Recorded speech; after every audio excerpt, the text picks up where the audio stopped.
다베라라는 말씀의 제목으로 은혜를 나누겠습니다. 이스라엘 백성들이 가나안 땅 향해 가는 과정에서 갑자기 그들 가운데 사건이 하나 일어납니다. 일명 다베라 사건인데, 아직 광야 생활을 본격적으로 시작도 안 했는데 벌써부터 하나님께 백성들이 원망하다가 혼이 나오는 그런 사건입니다. 앞에까지 언약궤를 앞세워 가라, 나팔 신호에 행진하라, 낮에는 구름 기둥, 밤에는 불 기둥으로 인도할 텐데 따라가라. 그랬을 때 백성이 다 아멘 했거든요. 그리고 이제 막 가는 일만 남아 있는데 벌써 무슨 일이 있어서 하나님을 그렇게 원망했을까? 우리가 다 알 수는 없지만 성도가 하나님을 원망하는데 몇 가지 이유가 있습니다. 우선은 하나님의 뜻을 바로 이해하지 못해서 그러는 겁니다.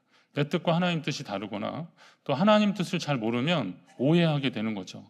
그리고 하나님께 받은 은혜에 감사하지 않으면 그때부터 또 거기에 감사하지 않을 때 나오는 인간의 본성이 이 불평과 원망입니다.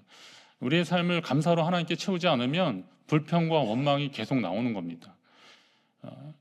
쉽게 말하면 영적으로 좀 방심해서 그런 겁니다. 뭔가 이렇게 하나님이 은혜 주셨을 때 어떻게 하셔야 돼요? 감사합니다 이러면 되죠. 우리 이렇게 선물 주고받을 때 받으면 어떻게 하셔야 돼요? 리액션이 좀 감사합니다. 그런데 어떻게 해요? 뭘 이런 걸 다 막 이러시더라고요. 그것도 굉장히 수줍은 표현이긴 한데 집에 많은데 막 이러면 그러면 어떻게 해요? 집에 있어도 또 그 마음이 고맙잖아요. 감사하잖아요. 그렇게 하는 거죠. 그렇게 할 때 거기에 더 풍성해지는 거죠. 하나님의 은혜도 마찬가지입니다. 하나님이 우리에게 은혜 주셨으면 감사하시면 됩니다. 그러면 그 감사가 하나님께도 상달되는 거지만 그 감사의 언어를 누가 듣냐면 마귀가 듣는 거예요. 하나님과 우리의 관계에 틈을 못하게 되는 겁니다. 감사할 때 감사하면 거기에 더 풍성함이 있습니다.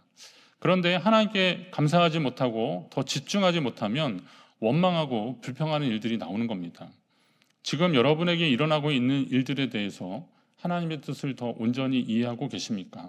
혹시 다 이해되지 않고 또 원하는 일이 아니더라도 그 가운데 하나님 뜻이 분명히 있을 것이다. 나의 생애는 하나님께 감사로 마무리될 것이다. 이런 다짐으로 주님 앞에 나아가시기 바랍니다. 오늘 이 이야기는 은혜롭고 복된 소식은 아니죠. 그러나 이 사건을 통해서 우리가 교훈을 얻어야 되기 때문에 하나님이 오늘 우리에게 주시는 말씀입니다. 오늘 이스라엘 백성들에게 일어난 사건이 저와 여러분에게 교훈이 되고 하나님의 뜻을 아는 귀하고 복된 시간 되시기를 간절히 바랍니다. 사람들은 계획했던 일이 뜻대로 되지 않을 때, 원하는 것을 얻지 못했을 때 분노합니다. 내 뜻대로 되지 않았을 때 정말 그렇게 했으면 하는데 분노하더라고요. 어떤 분들은 예수님도 성전에서 분노하셨다는 겁니다. 그러나 예수님의 분노는 무질서한 폭력이 아니었습니다. 불의와 죄에 대한 엄한 꾸짖음이었습니다. 노끈으로 채찍을 만드셨다고 그랬는데 이거 가지고 사람을 때리신 게 아니에요. 양이나 염소 이런 것을 몰아내실 때 쓰신 겁니다. 그러면 우리도 예수님의 분노를 보면서 예수님이 이 분노를 어떻게 표출하셨는지를 잘 보셔야 되는데 이 분노가 절제되고 그리고 상황에 적절한 분노였다는 거죠. 그런데 우리에게 뗄래야 뗄 수 없는 이 분노의 감정들이 잘못된 표현으로 표출이 되면 그때부터 큰 대가를 치르게 되는 겁니다. 그래서 그런지 성경에서는 이 분노, 이것을 다스리는 사람을 지혜로운 사람이라고, 그렇게 슬기로운 사람이라고 말하고 있습니다. 또 분노하게 될 때 이것을 폭발하게 되면 거기에 큰 대가가 있다는 거죠. 그래서 이거를 좀 잘 해야 되는데 제가 경험적으로 잘 보니까 좀 한 박자 쉬어가면 되더라고요. 그때 그냥 끝을 보려고 하는 것보다는 요거를 조금 우회적으로 표현하거나 아니면 좀 숨을 좀 고르고 그렇게 하면 될 것입니다. 자기 감정을 통제하지 못하고 분노가 통제되지 못한 채 표출되면 결국은 나도 죽고 상대도 죽고 그러는 겁니다. 지난주에 우리 사회에 아주 분노가 표출되는 방법이 이래서야 되겠나라는 안타까운 현장을 좀 봤습니다. 좀 봐주실래요? 사진이 있는데 이거 언론에 하도 나와서 익숙하실 겁니다. 여기가 무슨 전쟁터가 아니라 이게 법원이에요, 법원. 근데 저도 법원에 좀 몇 번 가봤는데 성도님들 때문에 가봤어요. 가봤는데 법원에 들어가면 좀 다른 걸로 한번 보세요. 네. 요거 보고는 제가 좀 마음이 안타까웠습니다. 요거는 누군가의 일터입니다. 일터. 아침에 딱 출근해서 차 한잔하고 오늘 화이팅 하자 막 했던 그런 일터입니다. 그런데 이게 사정없이 짓밟히고 던져지고 깨지고 부서졌더라고요. 이게 한쪽만 얘기하면 그러니까 이거는 어느 노조 시위 현장에서 일어난 일인데 저 경찰이잖아요. 누군가의 아빠예요. 누군가의 아들이에요. 근데 이런 사람들이 지금 저렇게 되고 있어요. 저 발에 밟히고 있어요. 이게 원하는 대로 되지 않거나 그리고 어떤 이유든 간에 분노가 표출되는 방식인데 이런 방식들은 결국은 나도 죽고 그도 죽는 겁니다. 지금 뭐 경찰이 그 관계자들 다 잡아들인다고 하는데 얼마나 후회되겠습니까? 그거 조절하지 못한 거죠. 뭐 나름 이유가 있고 또 타당하다 하더라도 그렇게 표현하는 방식들은 맞지 않는 거죠. 분노는 또 물리적인 것만이 아닙니다. 언어적으로 정서적 폭력도 아주 심각한 결과를 낳습니다. 사람들은 자기 분노의 희생양을 찾으려고 합니다. 내가 뜻대로 되지 않으니까 화가 나니까 희생양을 찾는데 아까 같은 이런 폭력적인 방법이 아니더라도 이 말을 통해서 다른 사람을 모함하거나 아니면 비방하거나 그러면서 그를 넘어뜨리려고 하는 겁니다. 그리고 또 근거 없는 말로 하다가 뭐 아니면 말고 그런 식으로 그냥 던져버리는 거죠. 그럼 그걸로 인한 상처는 꽤 오래 가는 겁니다. 멍든 상처는 나중에 아물어질 수도 있겠지만 마음의 상처는 평생도 가지 않습니까? 이런 것들이 있는 거죠. 제가 전에 공부하면서 보니까 교회 내에서도 이 유형 무형의 이런 폭력들이 굉장히 많더라고요. 교회 내의 폭력, 이 언어의 폭력들 이거 그리고 영적인 폭력들 이거 굉장히 많이 있습니다. 기도하는 분들은 더 겸손하고 더 조심하셔야 됩니다. 자기가 기도한다는 이유 때문에 자기의 말들이 막 이야기를 하면은 그것 때문에 상처받고 어려워하는 사람들이 분명히 있습니다. 믿음이 강한 사람이 약한 사람을 도와주라는 거거든요. 그의 짐을 지라고 하나님이 우리에게 그런 은사도 주시고 상황도 만들어 주시는 건데 이걸 가지고 다른 사람을 불편하게 하고 또 억압스러운 상황을 만드는 것은 이게 또 다른 폭력이라는 것입니다. 결국은 잘못된 분노의 화살이 그도 찌르지만 그것이 나에게 돌아오기도 한다는 겁니다. 지혜로운 분노자, 말이 쉽지 이거 쉽지 않습니다. 그런데 이런 분노를 좀 잘 다스린 경우가 있는데 볼링 아십니까? 볼링? 이 볼링이 사실은 원래 수도원 쪽에서 많이 발달이 됐답니다. 수도원에서. 이유가 어떤 건지 아시겠죠? 볼링 핀을 그 한 10개가 이렇게 역삼각형으로 있는데 이거를 이제 딱 던지면 그걸 이제 쓰러뜨리면서 이렇게 쾌재를 부르는 거죠. 근데 이게 마귀 사탄이라는 겁니다. 그래서 이걸 굴려서 딱 넘어뜨리는 거죠. 얼마나 신납니까? 수도원에서 신부와 수녀들이 그런 거죠.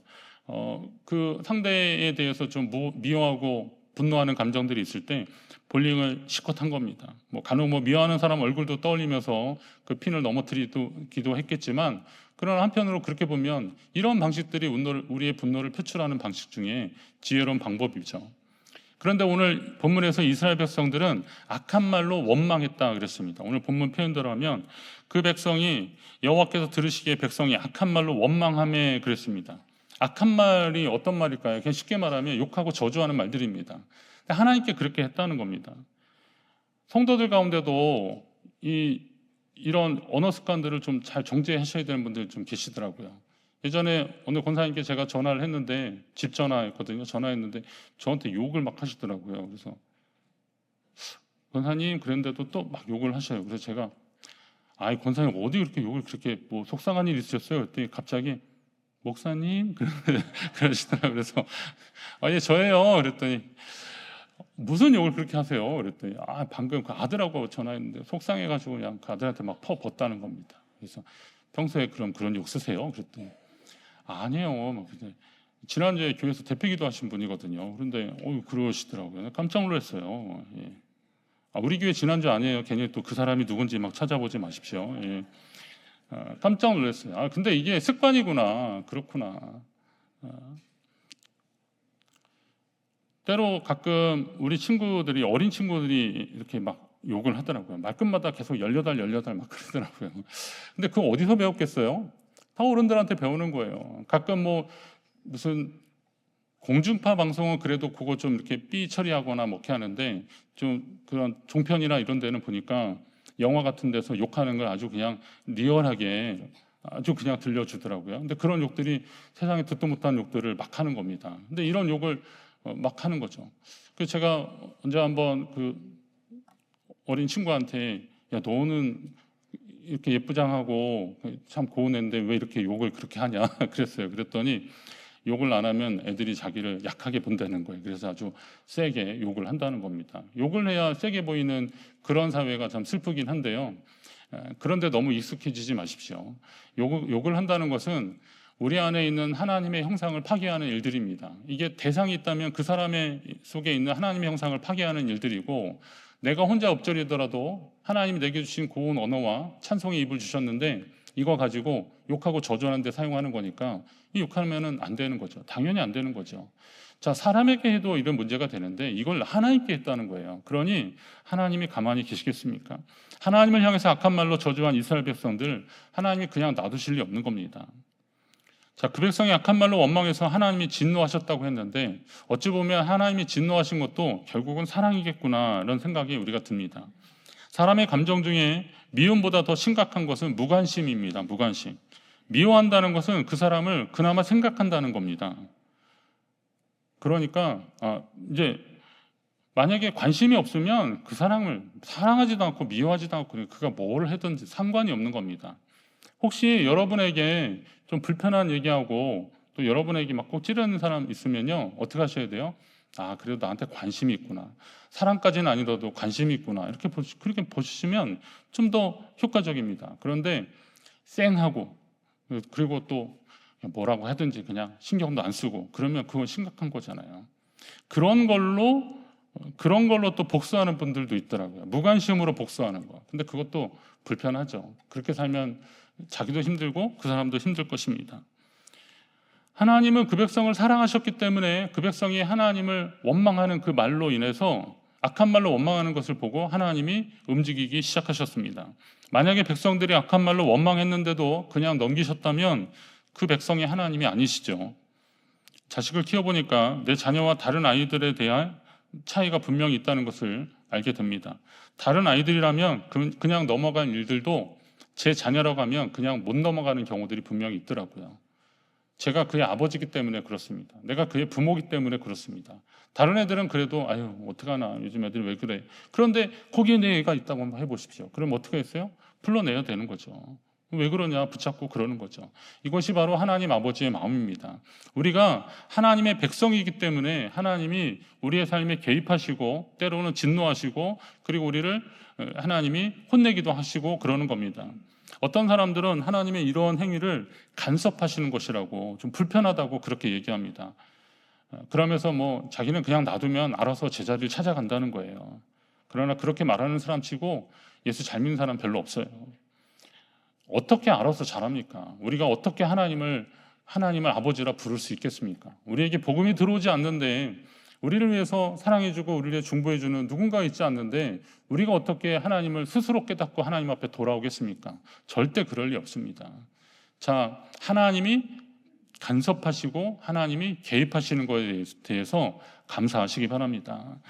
하나님은 이스라엘 백성들을 징계하시면서도 역시 그들을 사랑하시는 마음을 잃지 않으십니다. 이사야 54장에 보면 내가 넘치는 진노로 내 얼굴을 내게서 잠시 가리었으나 영원한 자비로 너를 긍휼히 여기리라, 이렇게 말씀하십니다. 아주 대조적인 표현이 두 개 나오죠.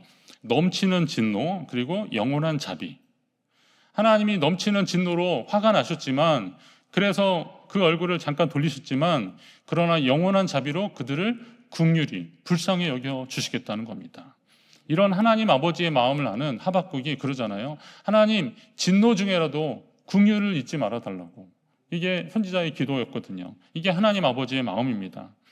자, 그렇게 진노 중에도 긍휼을 잃지 않으시는 그 하나님이 어떻게 개입하셨는지 보면, 하나님께서 진노하셔서 불을 붙이셨는데 진영 끝을 사르게 하셨다 그랬습니다. 진영 끝을 사르게 하셨다는 것은 피해를 최소화하면서 교훈을 얻기를 원하신 하나님 아버지의 마음입니다.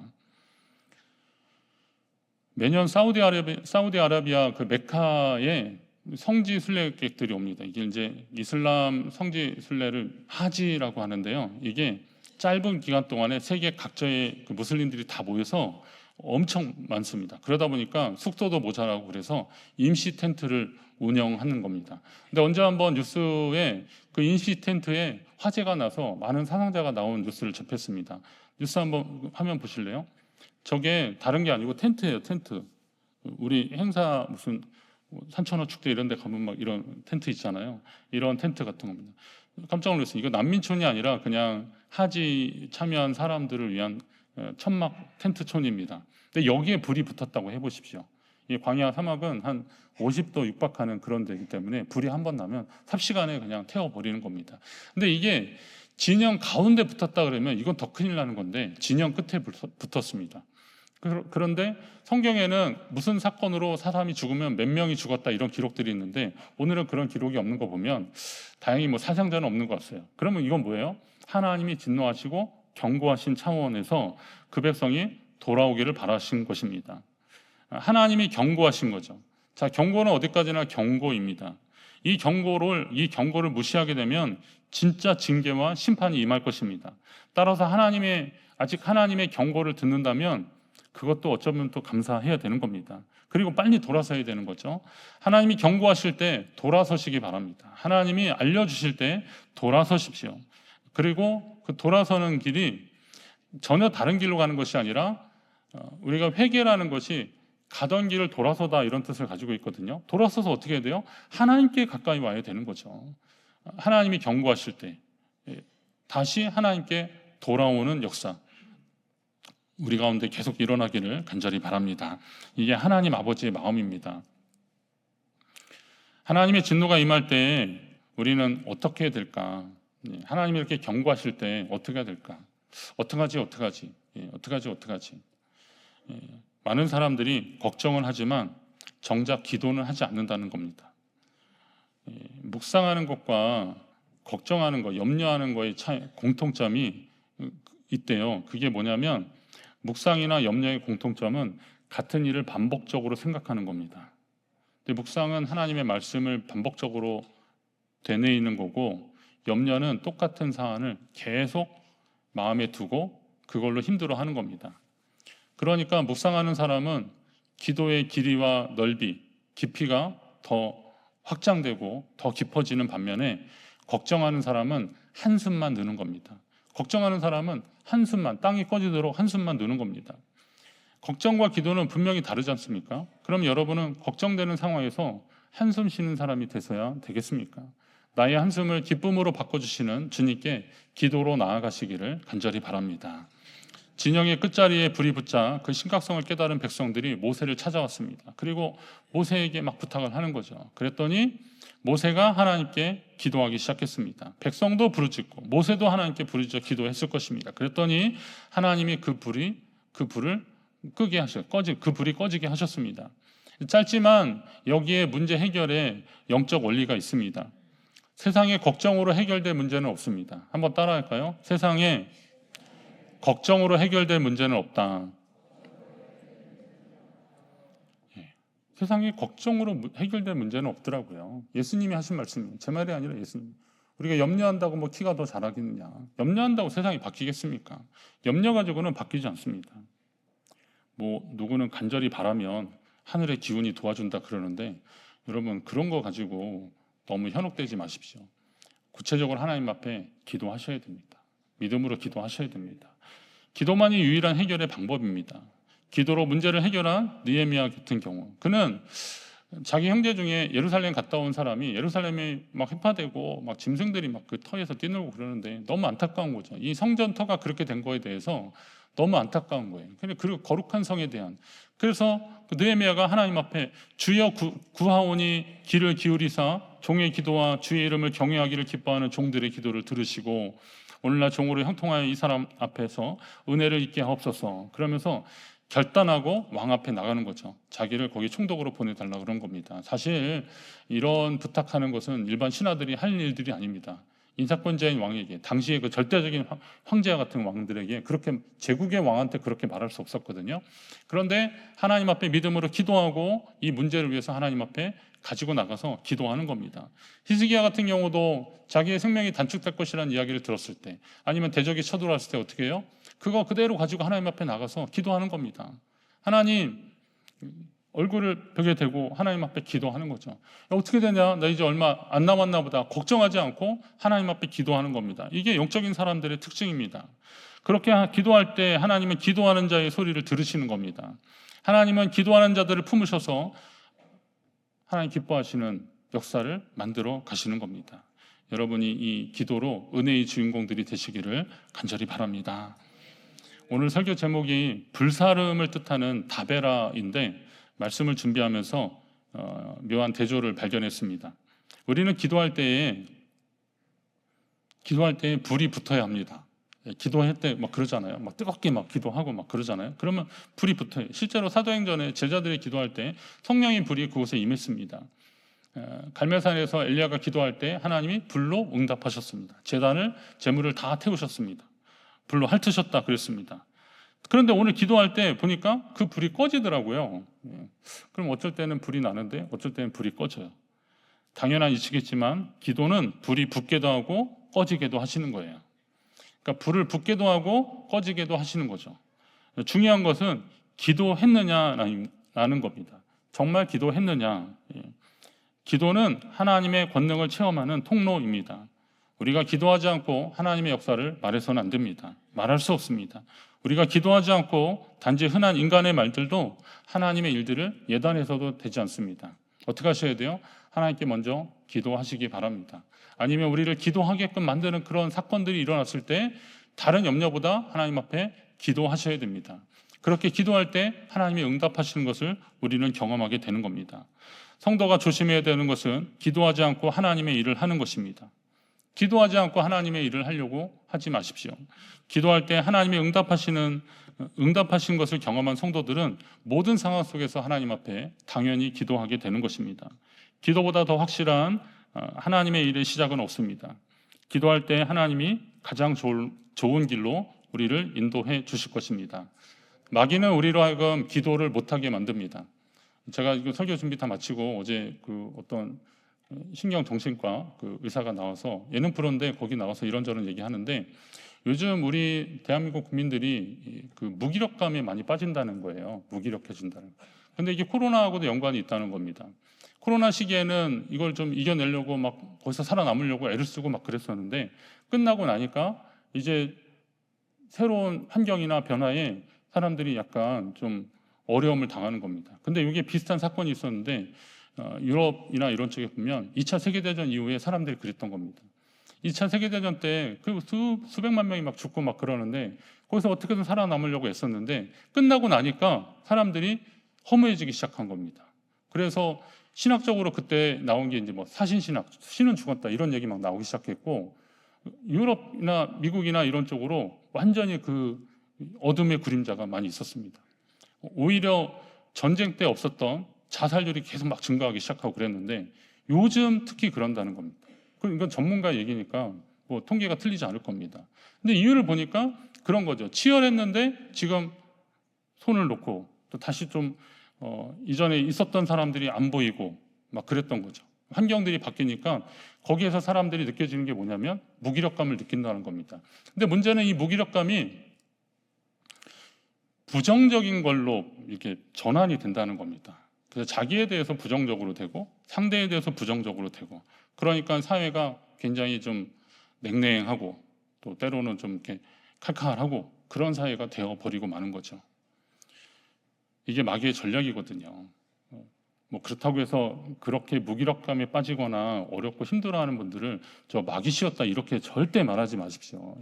진짜 이게 언어 폭력입니다. 이게 종교적 폭력인 겁니다. 절대 그러시면 안 됩니다. 요즘 그렇지 내가 기도해 줄게 막 이것도 하지 마시고 어느 정도 이렇게 라포가 좀 형성이 되고 그랬으면 모르겠지만 그런 소식 들었을 때 어떡할까 하나님 그를 불쌍히 여겨달라고 긍휼히 여겨달라고 기도하는 시간에 그렇게 기도하시면 돼요. 자, 그러면서 이 문제를 좀 극복해 나가야 되는데 이런 상황 속에서 그나마 희망이 있는데 그게 뭐냐면 하나님이 우리를 사랑하신다는 사건입니다. 하나님이 우리를 사랑하시는 사실입니다. 존재 가치가 무의미해지고 부정적으로 바뀌는 그런 인생 가운데 하나님이 나를 사랑하신다라는 그 말씀이 꽂혀지기 시작하면 그 사람이 그 영혼이 살아나는 겁니다. 저도 그런 은혜를 경험했습니다. 저도 인생에 몇 번의 고비들이 있었는데 하나님이 그 사랑을 제게 느껴지게 하셨어요. 예. 그 사랑을 제게 알게 하셨어요. 그러니까 그게 얼마나 감사한지 나 같은 죄인을 하나님이 그렇게 삼아 주셨더라고요. 자녀 삼아 주셨고 구원해 주셨고, 그거면 그보다 더 귀한 것이 어디 있겠습니까? 그런 말들을 하는 겁니다. 어렵고 힘들어하는 사람들에게 말하십시오. 그거 이렇게 하면 문제 해결될 거야. 이러는 말보다는 하나님이 당신을 사랑하신다. 예, 그렇게 하십시오. 자녀들에게 이야기하십시오. 명절에 이렇게 명절 때 집에 오기 힘들어하는 자녀들도 있답니다. 이런저런 근황 물어볼 때 요즘 안 그래도 힘든데 다 이야기하기 힘들어서, 그래서 좀 힘들다고 하는 분들, 그래서 이게 오가는 거 좀 자제하고 그런다고 하더라고요. 저는 그런 현상들도 굉장히 안타깝습니다. 자, 그럴 때 이야기하십시오. 하나님이 너를 사랑한다. 우리가 이런 문제를 위해서 함께 기도하고 있다라고 말씀해 주십시오. 우리가 하나님의 일에 동참하실 때도 기도하며 하나님의 마음을 알고 함께 하시기를 간절히 바랍니다. 내 형편과 사정에 하나님의 일을 맞추려고 하지 마시고 하나님께 기도하는 가운데 우리의 삶 가운데 역사하시는 하나님의 뜻을 알며 그 뜻 가운데 행하려고 노력하십시오. 교회를 섬길 때도 마찬가지입니다. 우리가 주님의 일을 할 때도 하나님의 일을 쉽게 내 경험과 지식으로 판단하지 마시고 하나님이 지금 이 시대에 원하시는 것이 무엇인가를 계속 여쭙고 그리고 기도하는 가운데 그 뜻을 행하시기 바랍니다. 이스라엘 백성들은 본격적으로 광야 생활을 시작하는 시점에서 악한 말로 하나님을 원망하다가 크게 혼쭐이 나서야 정신을 차립니다. 이후에 보면 민수기가 좀 우울합니다. 그 백성들이 자꾸 하나님께 막 원망합니다. 애굽에 있을 때는 어땠는데 그러면서 계속 반복적으로 그러고 있더라고요. 아직도 정신 못 차린 거더라고요, 보니까. 근데 우리 인생에도 가만히 보니까 그런 일들이 참 반복적으로 일어나는 것을 보는데 그 반복을 끊을 수 있는 일들이 뭐냐? 하나님께 감사하고 기도하는 일들밖에 없더라고요. 무조건 그렇게 하시라는 게 아니라는 거예요. 기도하는 가운데 하나님 말씀을 보는 가운데 하나님 주시는 힘이 있고 능력이 있어요. 그것을 따라가는 사람들이 하나님 마음에 합한 삶을 살 수 있는 것입니다. 오늘 말씀을 통해서 교훈을 얻으셨다면 내 마음과 내 뜻이 하나님의 어떤 상황과 일치하지 않더라도 원망하지 말고 불평하지 말고 분노하지 말고 하나님의 뜻을 믿고, 하나님이시라면 다 계획과 뜻이 있겠지, 나를 인도하시는 주님이시라면 분명히 이유가 있겠지라고 하나님께 그 주권을 맡겨드리며 주님 앞에 믿음으로 기도하며 하나님의 뜻을 구하며 살아가는 저와 여러분, 우리 성도들 되시기를 간절히 바랍니다.